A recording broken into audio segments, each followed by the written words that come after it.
કાપોદ્રામાં gas cylinder blast થતા બેના મોત નીપજ્યા। ગેસ સિલિન્ડર બ્લાસ્ટ બાદ આગ। ત્રીજા માળે પતરાનો શેડ તોડીને ફાયર દ્વારા રેસ્ક્યુ કરાયું। ફાયર વિભાગ દ્વારા 11 લોકોનું રેસ્ક્યુ કરાયું। આગના પગલે તમામ ઇજાગ્રસ્ત ફાયર વિભાગે તમામને સારવાર અર્થે હોસ્પિટલ ખસેડ્યા। 11 પૈકી 9 લોકોને સામાન્ય ઇજા જ્યારે 2 વ્યક્તિઓના મોત નીપજ્યા। ગ્રાઉન્ડ પ્લસ 3 માળના મકાનમાં બની હતી આ ઘટના। ફાયર ફાઇટિંગ દરમિયાન સ્થળ પરથી 8 એલપીજીના ગેસ સિલિન્ડર મળી આવ્યા, જે પૈકી 2 સિલિન્ડર બ્લાસ્ટ થયા હતા। 8 સિલિન્ડરનો કબજો કાપોદ્રા પોલીસને સોંપવામાં આવ્યો હતો। ગેસ સિલિન્ડર બ્લાસ્ટ થતાં ભાગદોડ મચી હતી, જે આજુબાજુના મકાનો ધ્રુજી ઉઠતા લોકોમાં ભયનો માહોલ છવાયો।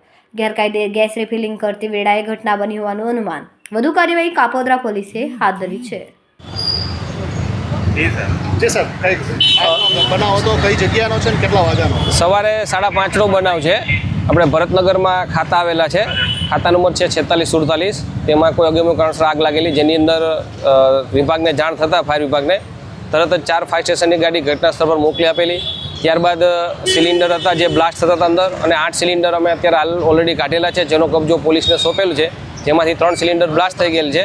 અને ખાતા છે બંને 46 અને 47, જેમાં ત્રીજા માળ ઉપર એ લોકોએ પતરાનો શેડ બનાવેલો છે।